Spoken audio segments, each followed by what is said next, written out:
Bizitza oso azkar pasatu zaio ahotsuri. Pare bat egun bakarrik falta zaizkio unibertsitatera joateko, zuzenbidea ikasteko. Lagunak egingo ditut, onartuko naute, galdetzen dio bere buruari. Oso urduri dago, lagunik egingo ez duela pentsatuz. Bilbora joan da ikastera, eta han ez du inor ezagutzen. Ahotsuk Gasteizen ikasi nahi zuen, horrazi delako eta bere lagun guztiak hor geratu direlako.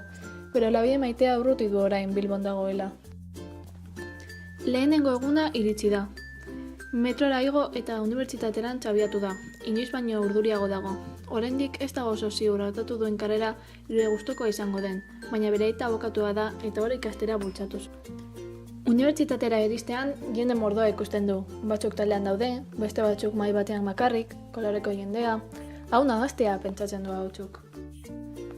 Lehenengo klasean neska baten ondoan eseri da. Oso neska jatorra dirudi, denbora guztian irribarre dagoena. Kaixo, Nagore naiz eta Donostiatik nator, esaten dio neskak. Kaixo Nagore, ni Ahotsu naiz eta Gasteiztik nator, erantzuten dio irribarre handi batekin. Klase osoa hitz egiten ematen dute. Nagore oso neska jatorra da eta bere lagun taldea ezagutzera gonbidatzen du klaseak amaitu ondoren. Oso talde handia da eta enetarik dago. Gasteiztarrak, bilbotarrak, madrildarrak, frantsesak, denek besoak zabalik hartzen dute Ahotsu. Hilabete ona pasatzen dute elkarrekin, festetara joaten, lagunekin Bilbo ezagutzen, baina egun batean Nagore ez da klasera joaten. Zer gertatu ote zaio? Pentsatzen du Ahotsuk. Bere etxera joatea erabakitzen du, oso kezkatuta baitago. Bere etxera iristean, atea jotzen du, eta Nagorek negar egiten irekitzen dio atea. Nagore, zer gertatu da? Galdetzen dio Ahotsuk. Ikasteko bekak kendu didate, eta ezin izango dut ikasten jarraitu, erantzuten dio besteak.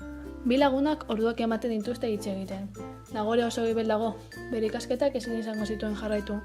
Ahotsuk lasaitzeko esaten dio, zer bururatuko zaiela esaten dio. Orduan, Ahotsuri ideia bat bururatzen zaio. Nagore agurtu egiten du eta lagunekin geratzen da. Hurrengo egunean, sorpresa ematen diote Nagoreri, atea jo eta lagun guztiak bere etxean sartzen dira.